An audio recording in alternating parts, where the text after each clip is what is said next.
Hello, this is the Provoked Prawn, and in this video I'm going to be showing you how to easily hardline liquid cool your CPU using Corsair's HydroX series, the XH305i RGB Pro White.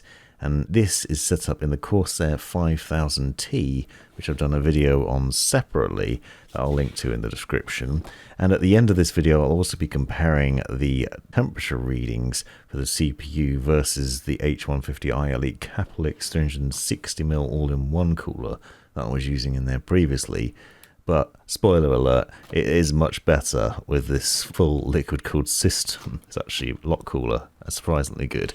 And in this video, I'm going to be showing you what's included in this box. So you get a lot of stuff included in here and the process for setting it up. There's 28 pieces included in this box and a variety of parts that you will need for the build process. So I'm going to go through all the different bits, where you put them, what you do with it, how you install it, the things that I learned along the way, things to avoid, and other things. I've also done a separate behind the scenes video on this, which also goes into depth from a different angle, so you might want to check that out too. This is going to be a long video, but I'm going to be as thorough as I possibly can, talking about all the things of interest. You'll see inside the box you get quite a number of things, including the coolant, a 360mm radiator, 3 Corsair QL120 RGB fans, a Commander Pro, the pump reservoir kit, the CPU head, and obviously a number of different attachments, 6 hard pipes that you'll see in a second, and a hardline kit, which is essentially several different things for bending and cutting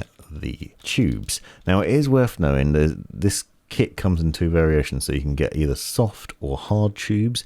If you're a beginner, the soft tubes will be the obvious choice because they'll be a bit easier to put together. Hardline is nicer, it looks better, it looks more pristine and smarter. It is, however, trickier, and I'm going to talk about why as I go through this video. Corsair sent me the hardline one, and I'm going to show you the problems with that as I go through. But you also get a few different adapters, so you'll see there's a 90-degree angle adapter here for putting the tubes in. You have a couple of those, and then a number of other ones. You also have an Rgb Hub, which is important. It goes alongside the Commander Pro, and that gives you the RGB lighting for both the fans and for the Reservoir Pump combo and the CPU head as well. So there are a number of different cables to connect up, and I'll talk about that later on. But you can see a number of things here. Now, as I said, it comes with Corsair's QL120 RGB fans. I've done a video on these previously. They're very nice fans, maximum RGB, and glorious in a number of different ways, and they are really good. And if you happen to have a full set so you can put them all in your case, it'd be a good addition. But in this video I'm going to be swapping them out, but they're certainly a very nice aesthetic, really good looking fans from both directions and a very good quality. They obviously have power and RGB connections that you need to connect up, and there's 2 of those per fan, and you need to connect up to the Commander Pro and the Rgb Hub. And in this case, I'm actually going to be swapping them out, of course, there's ML120 RGB Elites, because that's what I use in the 5000T, so I'll show you the process for that later on. Now, this kit theoretically includes everything that you need to get started, including right down to a hacksaw to cut the pipes. However, you do need to make an additional purchase of a heat gun, because you will need a heat gun in order to bend the tubes. I'm going to link to the one that I used in the description. It only cost me £20, so it wasn't an extortionate amount of extra money on top of it, and it was good enough to get the job done. But you do find various tools inside the box. So in this little kit, for example, you have this orange tool, which is basically used to dull the edges if you've sharpened the pipe when cutting it. You have a rubber silicone insert for the middle of the pipe, which I'll show you what to do with that later on. You have a bracket, which is basically a grip that you put on the side of your desk that you can then put your pipes into in like a vice style, hold them in place while you're sawing them. You have this bending angle tool, which is essentially you heat the pipe up, you put it into there, and then you can bend the pipes into various different angles to get into the position you want to. So whether it's 90 degrees or a more aggressive turn or 45 degrees, it helps you get in those angles, and it's obviously important because the pipe is going to be hot, so touching it and bending it and doing so accurately is difficult. That makes life a lot easier, but it's not without its troubles, and I will talk about that a bit later on. But here you can see just a part of the process to give you a tease of what's happening. Basically, you insert this silicone tube into the middle of the pipe, and that helps secure the inside of it so that when you're heating it up, you don't have problems where it's melting down on the inside or it's losing its strength and shape and so it secures it in place while you're heating up the external part of it. It's also a good way to measure, and I'll talk about why that's useful later on in the video as well. So you can see that you have a number of different things included in here, and basically this is to make life a lot easier, because if you're liquid cooling your CPU or your GPU or both, there's obviously a lot of considerations, a lot of things to think of, and it can be quite intimidating. Now, of course, it has a configurator tool on their website, and I'll link to that in the description, as well as the kit itself. And you can obviously pick and choose which bits you want and adjust. But if you're not sure and you just want something you can jump into, this is a lot easier. Now, including the box, you obviously get the head that sits on top of the CPU, and this will fit with both Intel and AMD, so you have options in which to install it with. I'm using a Intel 1200, LGA 1200 socket CPU in this case, and it'll work with the new 12th gen as well, so it goes 1700 as well. But you also have an AMD bracket in there, so you can use it with various AMD CPUs. I'll include all the specs in the description so you can find that out. But basically, this twists off in place of the Intel one that's included as standard on the CPU bracket there, and then you have a back plate as well that goes in the rear. So this is the back plate for Intel. You'll see it has 1700 and 1200, so you position the outer pins that push through the standoffs through the back of the motherboard, and I'll show you how to do that later on. You position them in different positions depending on whether you're LGA 1200 or LGA 1700, and then you get a 3M sticker for the AM4 for AMD's setup, so that's ever so slightly different. In this video I'm going to be setting it up with, as I said, LGA 1200, because it is an Intel CPU setup in this one, not AMD. So this would be the process for setting that up. And then you have the radiator included as well. These are all separately boxed individually in that one larger box. It makes everything nice and neat because it's all self-contained. But this is a 360mm radiator. So obviously you'd be mounting the QL120s or whatever 120 fans you have on it. Very similar to Corsair's all-in-one radiators, except obviously there's no liquid included in here. We need to install that during the process, and we'll basically put that into the reservoir, and I'll show you that later on. But you have two openings on here where the liquid's going to go in and then come back out again. And it's a very nice quality radiator, nice and solidly designed. It's got some nice fins on it, and it's also worth noting you get a number of different screws in the box, and I'll talk about why and what you do with those as we go through. But you can see as standard it's basically sealed up on the holes where you're going to put the pipes in eventually, and you have to give a good bit of thought to the logic of how you're going to set up everything in the case and where it's going to go, because there are various mounting options. So you get three different sorts of screws, some for mounting the fans to the radiator, some for mounting the fans and the case and the radiator all in one, and then some for just mounting the fans to your PC or to a fan tray on your PC. And then the all-important reservoir pump combo. This is the thing that does the job. This is a D5 pump, which is renowned for being excellence, giving good delivery of the liquid and keeping it cool, obviously, and running around your system nicely. And there are some really interesting highlights to this reservoir pump setup as well, which I think is worth talking about, and the way you install it. So included in the box, you'll find there are two brackets in the bottom of the box here. This means that it will fit on either 140mm or 120mm mounting points in your case, and that might be on a radiator or on fans.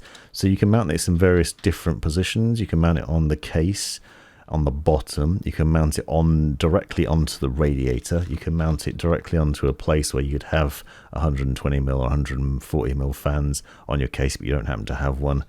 Or you can do all sorts of other things like I'm going to do, where I mount it directly onto the fans and then onto the radiator and then onto the case. You have various different parts for doing the mounting process in here, and you can also adjust the position where the reservoir pump sits, so the angle it sits at, and that's quite interesting in a number of ways because it gives you various different options, and I'll talk about a bit more a bit later on. But this bracket essentially sits on the bottom. You use 4 thumb screws to hold it into place, and that attaches to the other bracket, and then that goes into the case. You also get a temperature sensor, which essentially just screws into the pump reservoir and then plugs into your Commander Pro, and that allows you to then measure the temperature of the liquid within Corsair's IQ software, so you know how hot the coolant is as it's running through the system, which is pretty clever. And obviously you can use various different other things in the Commander Pro to measure the temperature as well.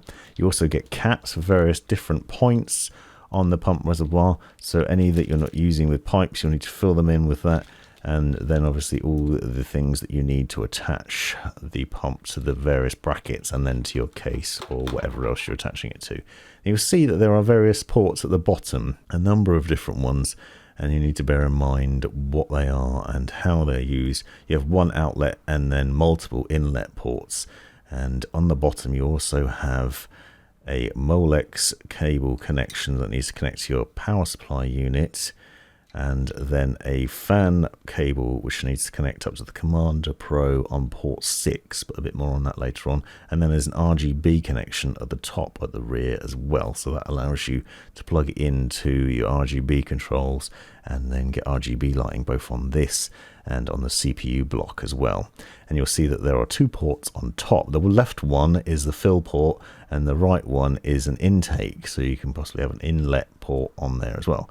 So now for this build process, as I said, I'm swapping out what's already in the Corsair 5000T. You can see it here as it was previously. I'm taking out some of what's already in there and changing it out. So I go through the process of this, and if you want to see more of this behind the scenes on how I did it, then please check out the behind the scenes video that I'll link down below, because it'll be slightly different content. But for this process, because I'm not liquid cooling the GPU, I'm going to take it out so it's out of the way and there's no danger of accidentally spilling liquid on it. You can get various different liquid cooled options for your GPU, so if you happen to have a GPU that's compatible, you could integrate this into the system and cool the entire system. But I actually personally think it's probably easier to just do the CPU, because in my mind you're more likely to upgrade your GPU on a regular basis, and then that'll make life a lot easier because you won't need to drain the entire system down. So in this video I'm basically just going to be liquid cooling the CPU. Now this case is a bit crazy, so it's worth talking about that in a minute. But here you can see the Molex power cable. So I didn't previously have one of those plugged in, so I'm just plugging one of those into the peripheral SATA section on my power supply unit, and I only need one of those connections to go to the pump. That gives the power to the pump reservoir to push the liquid around your system. It's obviously very important to install this. What you'll notice at the back of the case is there's a lot of controllers and a lot of other cables. I need a lot of SATA power as well, because this case has a Commander Core XT already installed in it. It's also got a Commander Core already installed in it, and a number of other things. I'm going to be using the Commander Pro and various other controllers that I'll talk about in a minute. Now the first stage is obviously getting the bracket on the back. So this is an Intel 1200 LGA 1200 socket. So I need to take off the back plate from here and then remove the previous back plate that was being used for the all-in-one cooler and install the new one. So I need to take this off. Now obviously you can use this kit in a variety of cases. I'm just using the Corsair 5000T for demonstration purposes because it's roomy enough and it has good mounting points where you can install this setup, but you don't have to use this cooling kit in a Corsair case. You do have other options. And you'll see that the back plate has 3M stickers on each of the corners to hold it in place, and you just need to adjust these pins into the right place depending on your socket type, and there are markings for that, whether it's LGA 1200 or the new 1700 for the 12th gen CPU setups, so they're more modern motherboards. But this is a slightly older motherboard. It's an Asus ROG Z590 motherboard with an Intel Core i9 11900K CPU, so one that will run pretty hot, so this is worth doing.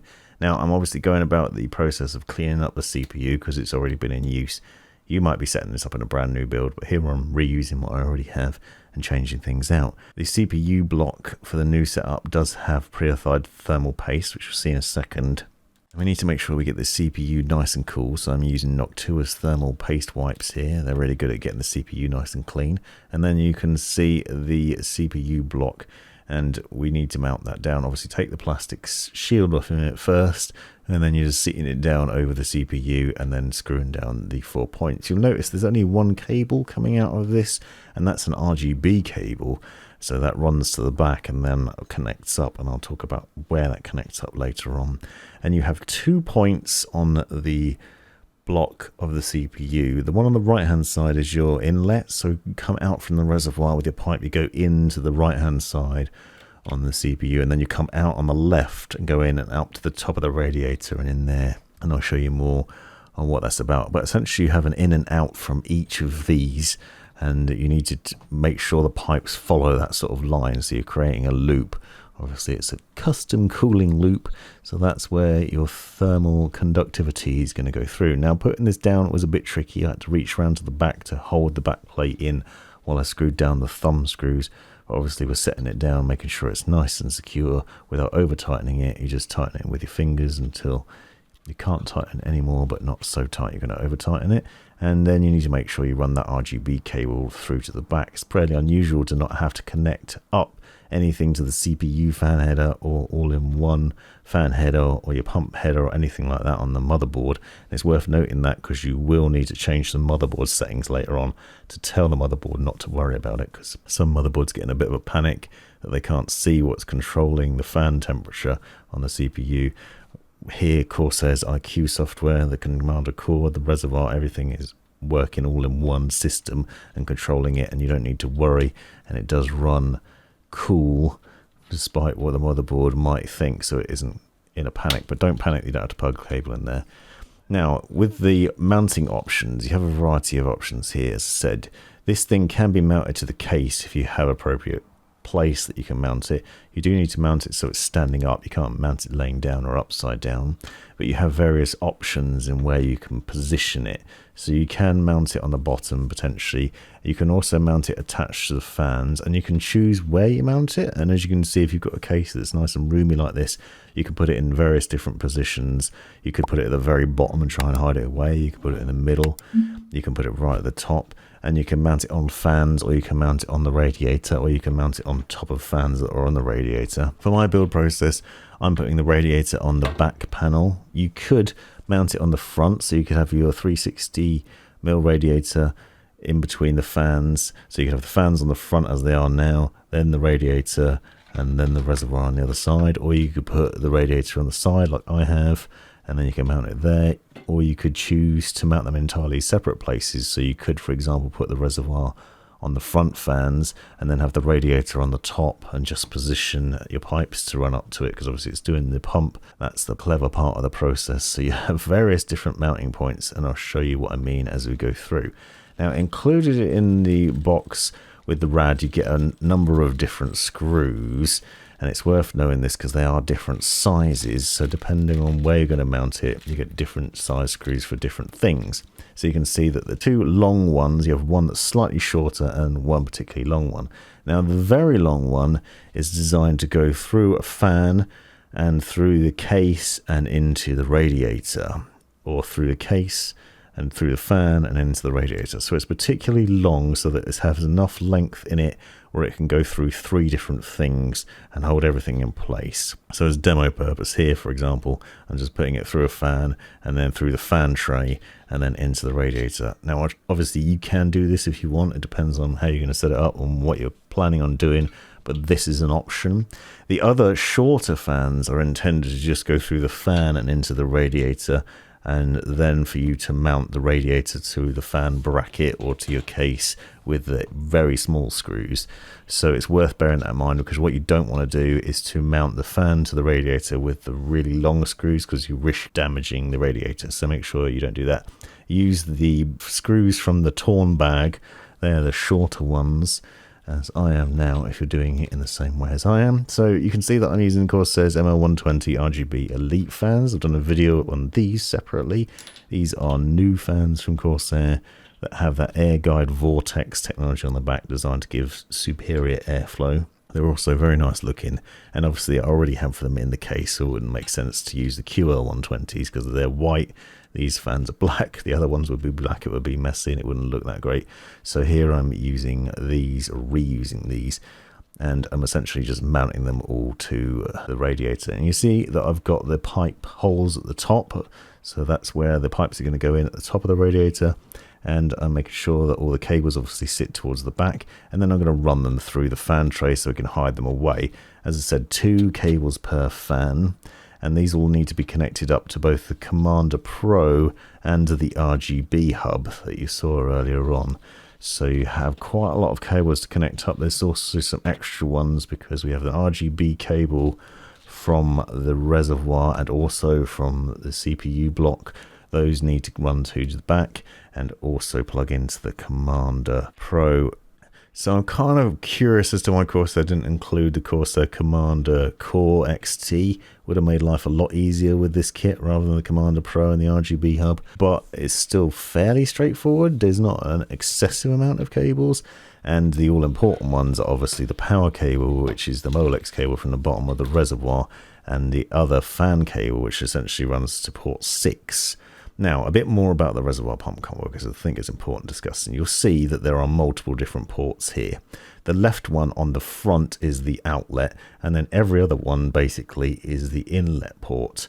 So you can basically put out liquid from the reservoir from the front and then run that to the CPU.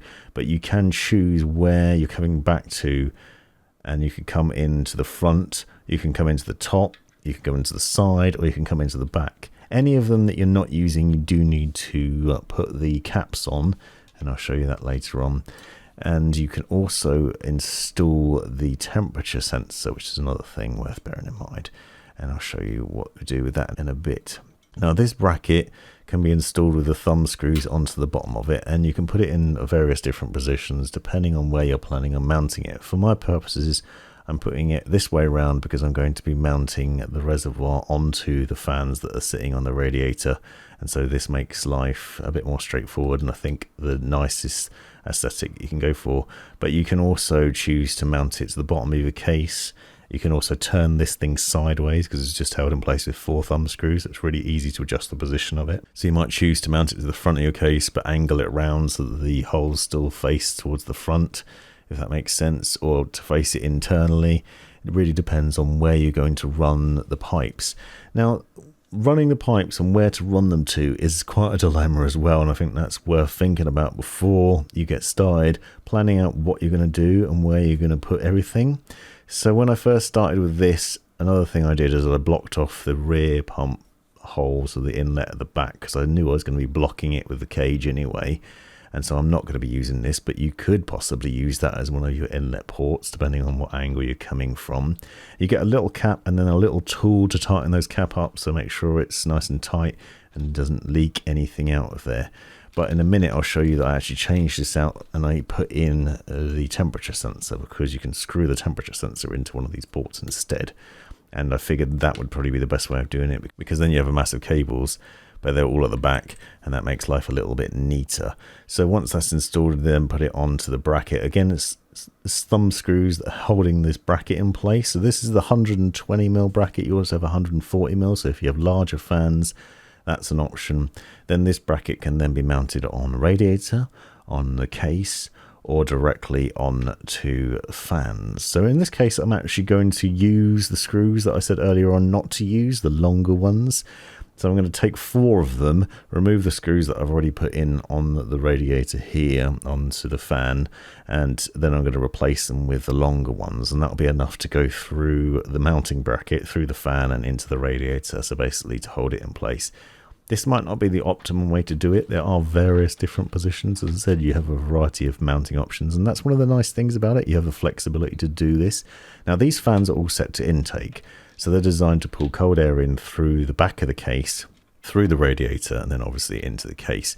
By doing this, I'm potentially blocking the bottom fan and stopping some of the airflow, but I certainly haven't noticed any degradation in the quality of the airflow. And my logic here is I also didn't want to put it on the front fans, because one of the things about what my setup is going to be is that the GPU is obviously still going to be air cooled, so I still want a good amount of cool air coming into the case. I have 3 intake fans on the front of the case as well. Those are going to be sucking cold air in and then hopefully blowing towards the GPU, so I want to maximize the amount of intake coming through. Despite the fact that we're liquid cooling the CPU, I still want to get the GPU running cool, otherwise the case is going to get hot and it'll defeat the point anyway. Now, I've taken things off here because I want to show you something slightly different. As I said, at the rear I had the port closed up, but now I've taken it off and I'm inserting the temperature sensor. So this is pretty neat. Basically, it takes in, and this can go in any of the inlet ports, but I'm using the rear one. You could use the side instead, but you can see that you then have cables at the back. This is a temperature sensor cable that just plugs into the Commander Pro, then gives you a reading for your liquid in the IQ software, so you can get an idea of the temperature there. You obviously need to fill up any of the other ports that aren't being used to make sure they're secured. So because I'm not going to have easy access to the side when I've finished, I'm just closing that off now and getting that done before I go about installing it, because you don't want to trying to mess about trying to tighten that up and secure it at the end. Now, you do have the option to mount this bracket in different ways, so I'm going to quickly demonstrate that. And now you can see the other option that I was talking about. I've got the bracket mounted in a slightly different position, and I'm going to put it at the front of the case. Now, it's worth noting the easiest way to do this is to take the fan tray out, or to take your fans out and mount them onto the fan and then put them back in the case. However, I couldn't do this because my cables were all tied at the back, so I've actually tidied up the cables a bit, and this made this problematic. But this is one of the options that you can do. So this is the intake fans on the front of the case.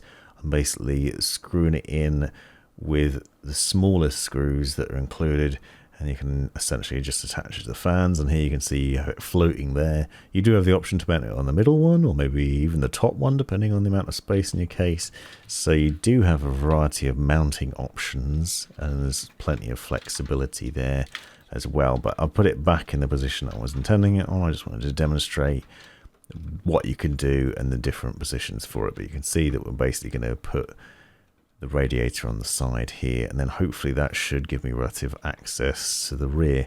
Now, there are some complexities to the cabling, and this is going to vary from case to case, but as I said, I've already got Commander Core XT, and we have various other connections. This case actually includes some RGB light strips, for example, that are connected up to their own control box, and we also have an LED node in here, and the reason for that is there's Corsair's lighting triangle panels in here as well, so a lot of complexities, but actually it's not too bad. So on the rear of the pump you have two cables. One is an RGB connection and the other one's actually a daisy chain connection. So what I found is the one that's coming from the CPU block is actually a bit too short, but if you connect it to the daisy chain connection, you then only have to connect the RGB connection from the pump reservoir combo up to the RGB controller, and then the RGB controller connects to the LED connection on the Commander Pro.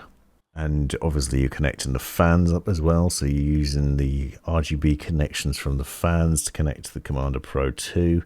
And then the important point is to run those cables through to the back for the power, so you need the Molex power connection, and obviously also that fan connection, which is essentially a standard fan connection, and connect that to the Commander Pro. So here you can see the Commander Pro. This is a little control box that can control up to 6 fans, 2 LED strips, it has multiple temperature sensors, and you can get multiple sensor cables included in the box as well. So you have the option to install multiple sensors in different places in your case if you want to measure the temperature. For my purposes, I'm only doing it with the coolant liquid. It's the only thing I'm measuring the temperature of, but you could measure the GPU in that.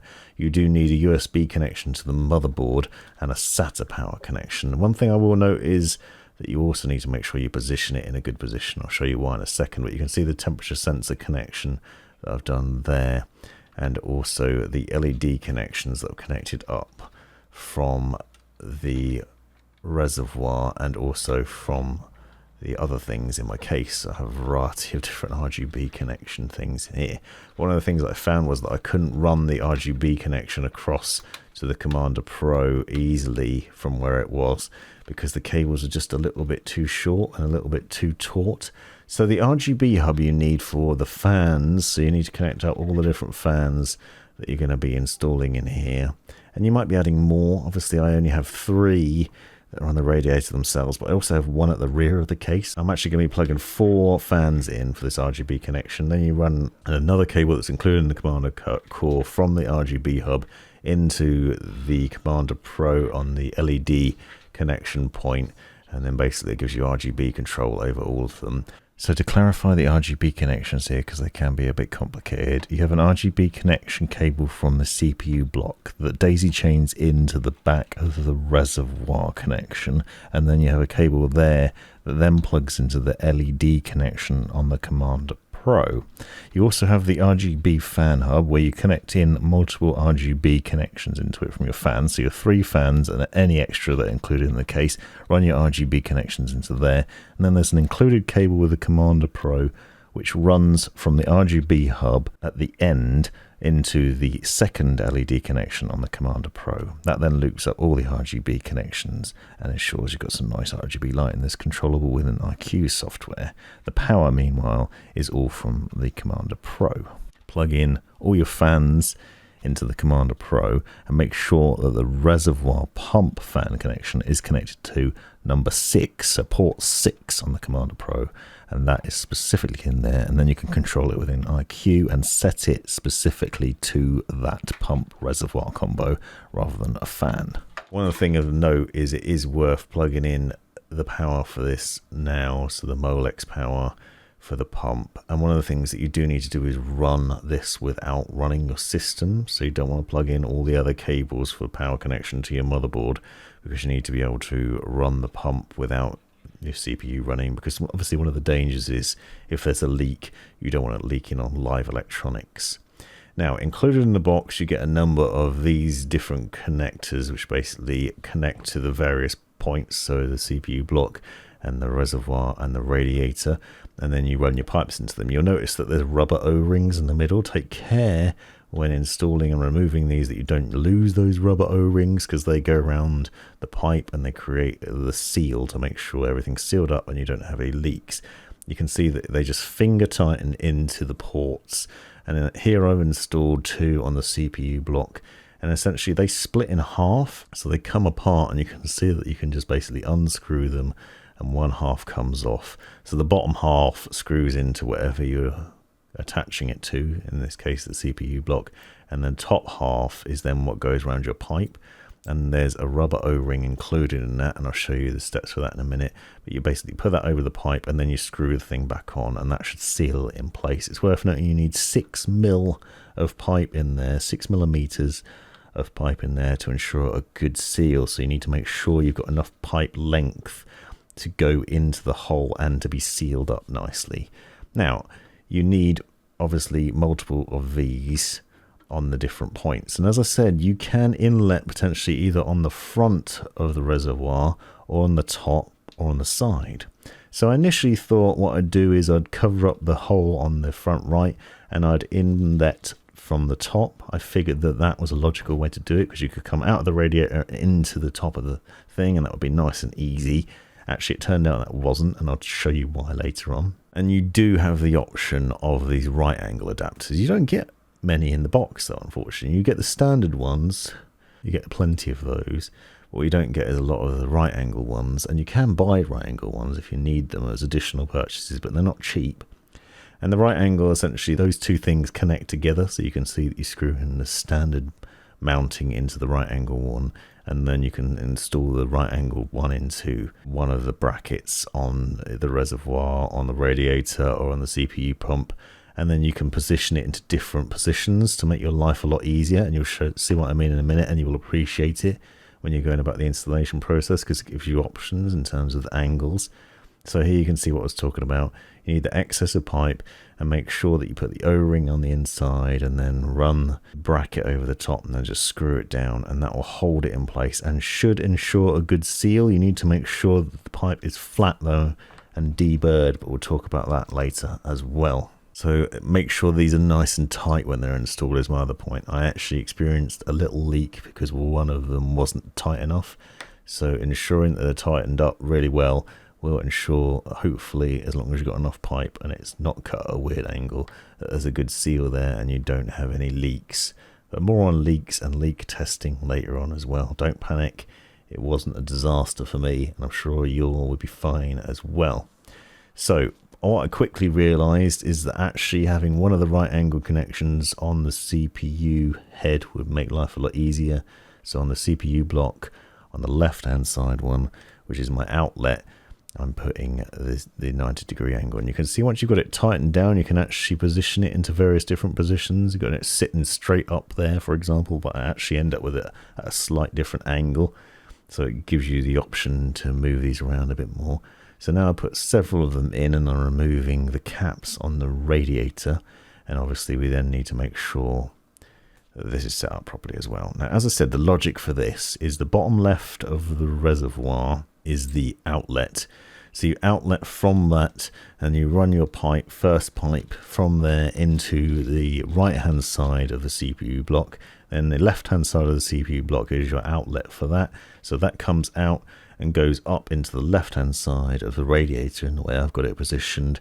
And then you have another pipe which comes out the right hand side of the radiator and goes into the inlet port on the reservoir. And that can be the top, or it can be the right hand side on the front, or it can be the full right hand side. So the next stage is to obviously start bending and measuring your pipes. And initially things went wrong, and I want to talk to you about why, but I'm also showing you the process for it. So now I have a heat gun which I had to purchase separately. This cost me £20 sterling, which is pretty cheap actually. I was surprised how cheap it is.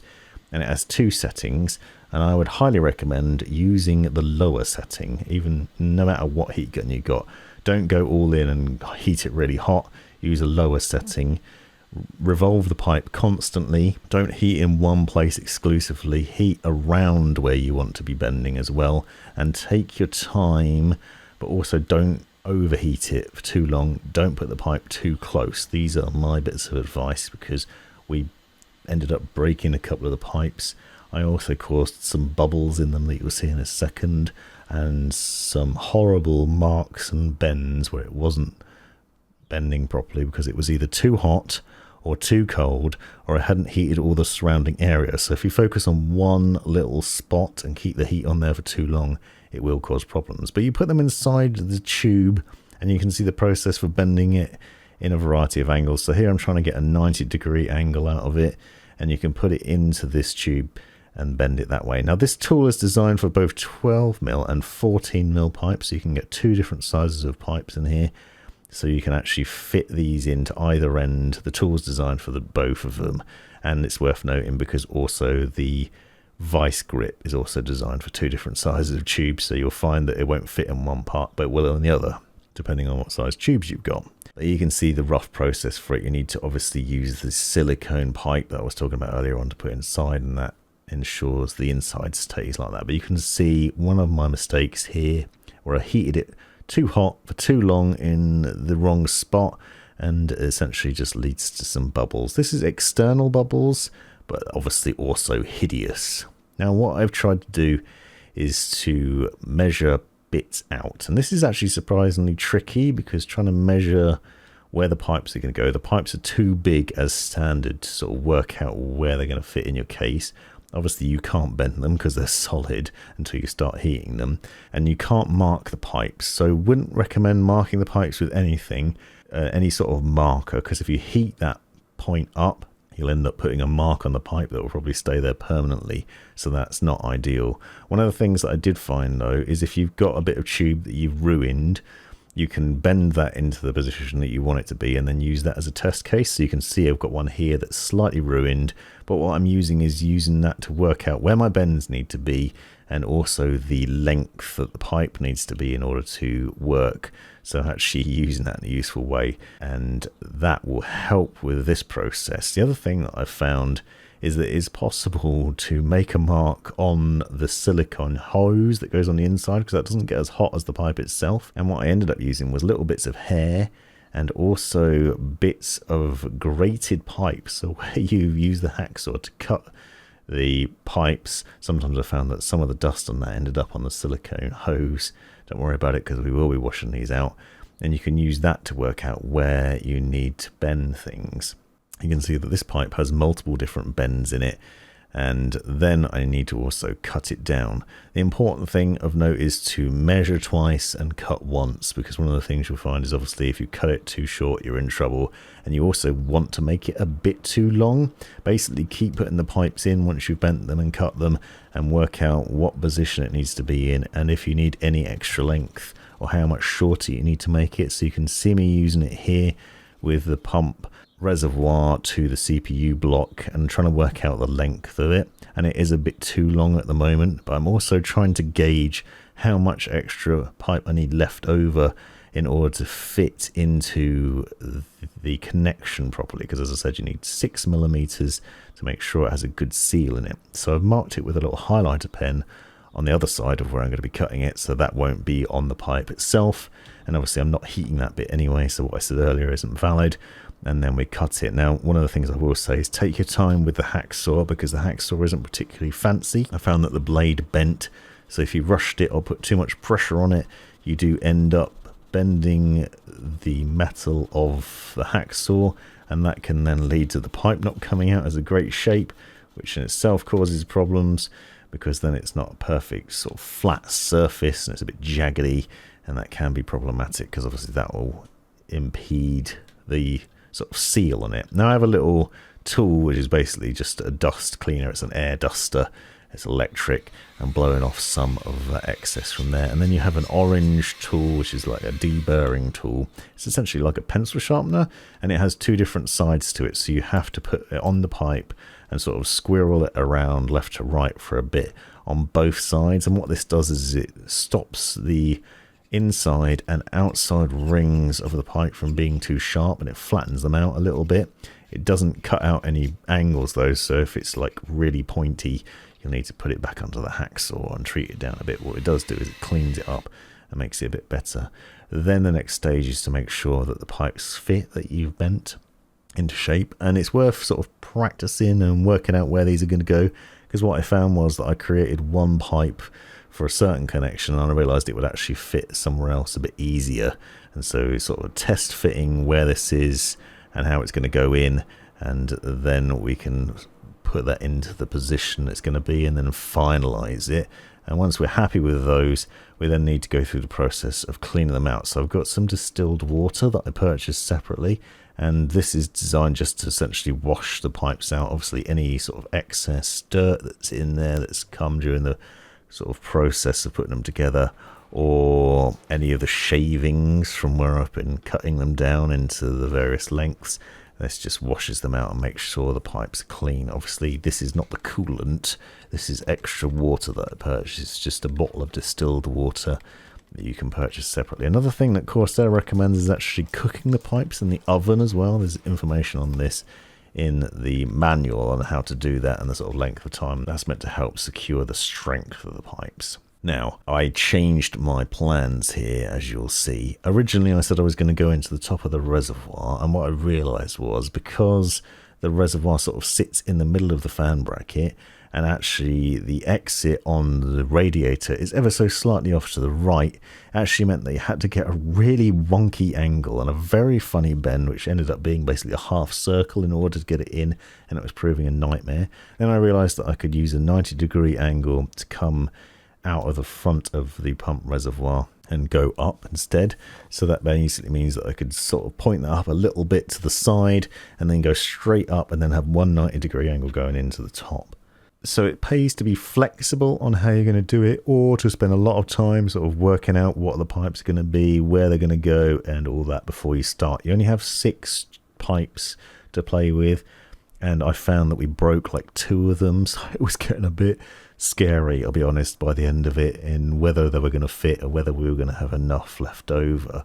The other thing that's important to note that I'm not showing here, that I'll link to in the description, is it is worth knowing, and this isn't covered very well, I don't think, in the information or with what's included, is that you need to drain the coolant and replenish it. So change your coolant out every 12 months. This is if you're using the clear coolant that's included. If you're using a coloured one, they recommend doing it even more often. There isn't any way that you can do this that's included with the kit. You can purchase separate drain valves which you can put into the system, but then you also need a Y splitter or something like that to put into the loop, so that you can then use a drain at some point to drain your entire system down. Otherwise, you need to think about where you're going to drain it from, and that becomes problematic. You could use a bit of leftover tube, so if you have some leftover tube, keep it, and one of the adapters, because then at some point you can put it onto a hole or one of these ports that isn't in use, and then you can tip your case into the particular direction and drain it like that. But there's something to keep in mind while you're building it, and if possible, maybe keep one of the front ones free. Now you can see I've got my system in place. I'm happy with it. I've capped off every port that isn't in use, apart from the one I'm going to be filling from, obviously, and all the pipes are secured and tightened up, and then I'm putting the coolant in. So you get a little squeezy bottle, which you can put your coolant in from the larger bottle that's included in the box, and then you're basically just squeezing it in there. One thing that you will note is that it does build up quite a lot of micro bubbles inside the liquid, but don't worry because these will go away over time. It takes a little bit of time. I've had a few days before they disappear completely, and running the system helps with that. But the important point here is we're going to fill this up. Probably need to fill it up twice depending on how big the pipes are, how big your system is. There's a little adapter in the box. This goes over the 24-pin connection from the power supply unit, and it basically tricks your power supply unit into thinking it's plugged into the motherboard so that it will then turn on. So you put that over the cable. Again, we're making sure we're not turning on the entire system. We're just looking to turn on the pump combo and to run the liquid through. You will notice some of the fans spin up, but my whole motherboard isn't set up to run. So we're going to basically turn this on and let it run for a matter of seconds, and then quickly turn it off again once the liquid starts to drain. So the liquid is in the reservoir and we're going to push it through. Now this is an important part of it. Obviously we need to get the liquid in there. We also need to do a leak test to make sure there's no leaks. So using paper towels, we put those into the case, and that basically shows you quite quickly if there's any drips. Obviously it also catches any drips. If you start to see any drips when you turn the power on, you can immediately turn it off again and then secure any hoses or any points that haven't been secured properly, or get in a complete panic if it's all gone horribly wrong and it's just pouring out because you've done a terrible bend. There you can see you can turn it on and the pump reservoir starts to drain really quickly. You need to turn it off again very quickly before it reaches the bottom, because if it runs dry it will cause a problem. The liquid keeps that pump running, so if there is no liquid in it you could potentially damage it. So you need to make sure you're ready to turn it off again immediately, and then to fill it back up. So once again, just go through that process and fill it back up. But here's a closer view of it, and you can see just how quickly it drains down. It all comes out really quickly, and that's obviously gone through the various pipes. And another point of note is that you will see at various points in the pipe and in the reservoir there's now bubbles. We have some large bubbles in the top pipe. Don't panic though, because I'll show you how to get rid of those in a minute. And it's also worth noting that it's recommended that you run the system like this, as in not fully powered on, for a few hours to ensure the bubbles come out, and to also just to leak test it to make sure there aren't any leaks, because the worst thing could happen obviously is to have liquid drop on live electronics where your GPU's running and other things are running as well. But once you've done it, you can see fill the reservoir back up and run it again, and then fill it up a bit more. You should have enough liquid included in the big bottle that's included in the box to fill the system. Obviously without a GPU, that one bottle is enough to do the job to fill this up without any problems. And you can see there are some bubbles still passing through the pipes. You can see them running through, and they run through into the pump, and then they get dispelled a little bit, and then there's still some in the pipes, and there's some in the CPU block as well. So there are some bubbles in there, and it does make quite a lot of gurgling noise at this beginning point. Also the fans are quite loud at the beginning as well when you first plug it in, because you need to go into IQ and register it all here. But one of the things that you can do is to move the case around and use gravity to help you get those bubbles out. So you can move it around when it's not turned on, obviously. It's one way to do it, but you can also do it when the pump is running, as long as the liquid's in there, and you can get the bubbles to basically disappear out of the system. This makes things run a lot smoother and a lot quieter, and obviously helps it look a lot nicer as well, which is obviously important. But also it's a liquid system, the liquid needs to be running through it constantly, so we want to get any air out of it that we can. But you can see some of them moving around as I tip this up and down, move it side to side, back and forth, bosh it ever so slightly onto the desk surface as well, gently, obviously without too much vigor. You don't want anything to come loose, although obviously they should all be tight by now, and you want to make sure it is very tight before you put any liquid in there. But doing this sort of process and going through here will eventually sort it out. And then check all the various points to make sure there aren't any leaks or obvious leaks coming out of there, and hopefully at this stage it'll be nice and dry. Now this shot was from me running it on a time lapse for a number of hours trying to get rid of the micro bubbles, and you can see those on the pump reservoir. As I said, these actually took a few days to disappear, and eventually you'll end up with a clear system and it will look a lot nicer. But here we have now the final result, and a wonderful setup. It is very, very nice. And what I will say is it runs a lot quieter and a lot cooler, and it looks really nice. Now, I'm not 100% happy with the angle of the bends of some of these pipes, and I know people that have been doing this for a long time and then do this regularly will probably turn their nose up at it. I think for a first attempt with hardline pipes is pretty good, but the point is I want to demonstrate the different angles that you can use, the different positions that you can mount the reservoir, and the different options for it, and how you can bend in different ways, and the various different problems that you might come across, including accidentally putting bubbles into your pipes on the outside using the heat gun, for example. So hopefully this has been a really helpful and in-depth look at this process. Stick with me in a minute as I show you the temperature differences, but the final result with everything running is wonderful.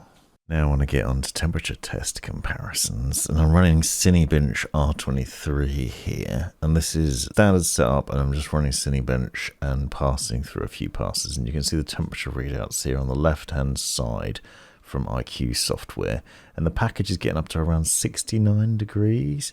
Now it's worth bearing in mind when I had the Kraken Z73 in the case, and I did a video on the 5000T to demonstrate this, I was getting up to 84 degrees centigrade during the same tests. With the H150i Elite Capelix, I was getting about 64 degrees, but it is worth bearing in mind ambient temperatures and such can make a big difference. But one thing I did here is I've turned on overclocking. So I'm now using AI overclocking on the system and running Cinebench again.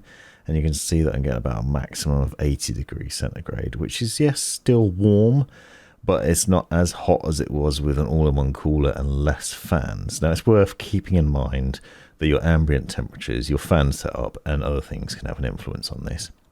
And also that Cinebench is a bit intensive and a lot hotter than you'd usually run your system, but it does mean that with the liquid cooling you can then run overclocking and still get good temperatures. Here I'm running folding at home on both GPU and CPU setups to show you the temps in there, and again actually pretty decent temperatures, somewhere around 80 degrees max on both, and the fans are actually set to spin on quiet, so they're not actually ramped up to maximum.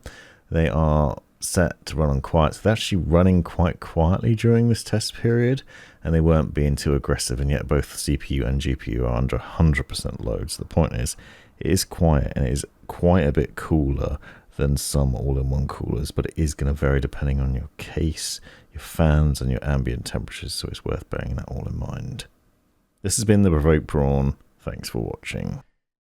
This has been the Provoked Prawn. Hope you found this video useful, interesting, hilarious, or otherwise. Take a look at these other videos that I think you might find interesting as well, and have a look at the description for links and other information you might find useful. Click that join button to see the benefits of being a member of my YouTube channel, and most importantly, have a great life.